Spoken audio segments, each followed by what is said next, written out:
दोस्तों नमस्कार, स्वागत है आप सभी का आज के एक और वीडियो में।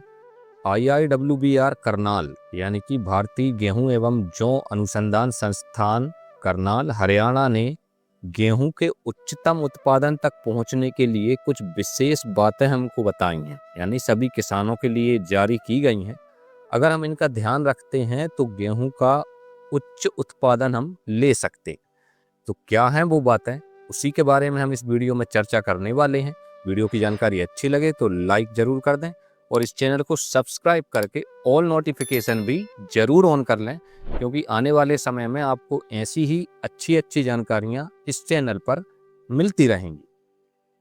तो किसान भाइयों, हम में से ज़्यादातर किसान यहाँ इस साल गेहूं की खेती करने वाले हैं, लेकिन समस्या ये होती है कि सारा अच्छे से अच्छा प्रबंधन, मैनेजमेंट, सिंचाई, अच्छा बीज लेने के बाद भी हम 18 से 24 क्विंटल प्रति एकड़ पर रुक जाते हैं, जबकि कुछ किसान ऐसे हैं जो 29, 30, 31 क्विंटल प्रति एकड़ तक उत्पादन लेते हैं।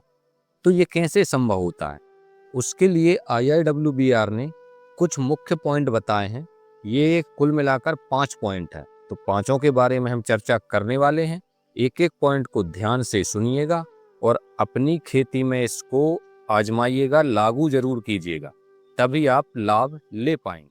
तो पहला पॉइंट है, ये सब मैंने लिख करके रख लिया है।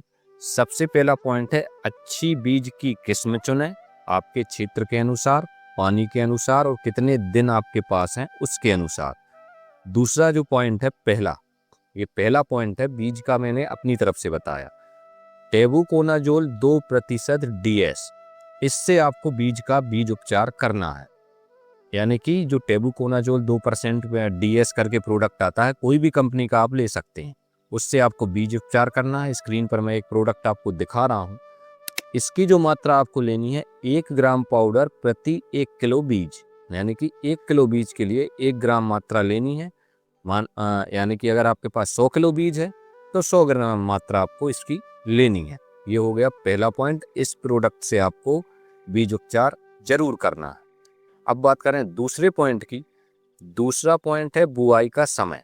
बुआई का समय 20 अक्टूबर से 5 नवंबर के बीच करनाल के IIWBR ने बताया है। इस बीच आपको बुआई कर देनी है। इससे पहले करेंगे या इससे लेट करेंगे तो ज़्यादा कोई दिक्कत नहीं होगी, लेकिन उच्च उत्पादन नहीं मिलेगा। तो उच्च उत्पादन चाहिए तो 20 अक्टूबर से 5 नवंबर के बीच ही आपको बुआई कर देना। अब बात करें तीसरे पॉइंट की। तीसरा पॉइंट है खादों की मात्रा, यानी कि NPK, नाइट्रोजन, फास्फोरस, पोटास। इनकी मात्रा आपको 150% करनी है। 150% का मतलब है कि जो सामान्य मात्रा है, जो सामान्य अनुशंसा है, उससे 150%। मतलब एक सामान्य अनुशंसा होती है कि 100 किलो, 60 किलो और 40 किलो, यानी 100 किलो नाइट्रोजन, 60 किलो फास्फोरस और 40 किलो पोटास। ये सामान्य मात्रा, ये शुद्ध पोषक तत्वों की मात्रा बता रहा हूँ मैं, यूरिया, DAP की नहीं बता रहा हूँ। तो इसको आपको 150% करनी है, यानी कि नाइट्रोजन 150 किलो प्रति हेक्टेयर देना है। मात्रा हेक्टेयर में बता रहा हूँ। फास्फोरस 90 किलो प्रति हेक्टेयर देना है और पोटास 60 किलो प्रति हेक्टेयर देना है। इस तरह से आपको मात्रा देनी है। ये शुद्ध पोषक तत्व की मात्रा है। इसको आप फिर नाइट्रोजन में, या यानी कि यूरिया, DAP, SSP, जिससे भी आप खाद दे रहे हैं उसमें आपको कन्वर्ट करना होगा। तो ये हो गई खादों की बात। इसके बाद जो पॉइंट है वो है वृद्धि नियंत्रकों का स्प्रे, वो भी 2 बार। अब ये क्यों करना है? आप अगर 150% खाद दे रहे हैं, यानी खाद की मात्रा बढ़ा रहे हैं, तो निश्चित सी बात है कि गेहूं का हाइट बहुत बढ़ जाएगा। हाइट बढ़ेगा, हवा वगैरह चलेगी तो गेहूं आड़ा हो जाएगा और इससे उत्पादन में गिरावट होनी ही होनी है। और खाद देना ज़्यादा क्यों जरूरी है? क्योंकि हमें उत्पादन बढ़ाना है। तो हमें करना असल में ये है कि ज़्यादा खाद तो देना है, उत्पादन भी बढ़ाना है, लेकिन हाइट ना बढ़ पाए, इसका उपाय करना है। तो इसका उपाय यही है कि वृद्धि नियंत्रकों का स्प्रे करना है। इसके लिए एक शानदार टेक्निकल आता है जिसका नाम है क्लोरमेक्वाट क्लोराइड। इसको हम लिहोसिन के नाम से जानते हैं। स्क्रीन पर आपको दिख रहा होगा। ये जो प्रोडक्ट है, इसकी आपको 40 ml प्रति एकड़ मात्रा का स्प्रे करना है। दूसरा प्रोडक्ट है टेबुकोनाजोल, जो कि 29.5% के आसपास आता है।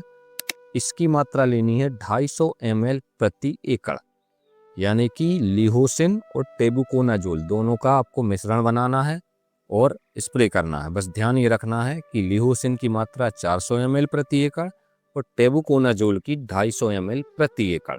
आप दोनों को मिक्स कर सकते हैं, कोई दिक्कत नहीं। इनका आपको स्प्रे करना है 2 बार। पहला स्प्रे कब करना है? पहला स्प्रे जब शुरुआती नोड बनते हैं, यानी पौधे में शुरुआती गांठें बनना शुरू होती हैं, इस अवस्था में आपको स्प्रे करना है। तो ये अवस्था 40 से 45 दिन के बीच आ जाती है, तो इस समय आपको स्प्रे करना है पहला। और दूसरा स्प्रे आपको करना है जब गेहूं में झंडा पत्ती बनने लगती है। झंडा पत्ती सामान्यतः 70 से 75 दिन के अंदर दिखने लगती है। कुछ गेहूं किस्मों में जल्दी भी दिखती है, लेकिन 70 से 75 स्टैंडर्ड टाइम है। तो इस समय आपको दूसरा स्प्रे करना है। इन दोनों प्रोडक्ट का मात्रा सेम रखनी है। तो झंडा पत्ती जैसे ही आपको पहली बार दिखना शुरू हो तो दूसरा स्प्रे आपको कर देना है। तो ये हो गए कुल मिलाकर 5 पॉइंट। इन 5 पॉइंट का आप ध्यान रखेंगे तो उच्चतम उत्पादन गेहूं का आप ले सकते हैं, ऐसा IIWBR करनाल का कहना है। और उन्होंने बाकायदा एडवाइजरी जारी करके, सलाह जारी करके किसानों को बताया है। तो मेरा यही कहना है कि इस बार आप प्रयास करें कि उनकी अनुशंसा को मानें। मैं भी करने का पूरा प्रयास करूंगा और उत्पादन अपना ज़्यादा से ज़्यादा हो सके, इसका हमें प्रयास करते रहना चाहिए। तो चलिए मिलते हैं ऐसे ही किसी अन्य वीडियो में। तब तक के लिए जय हिंद, जय भारत।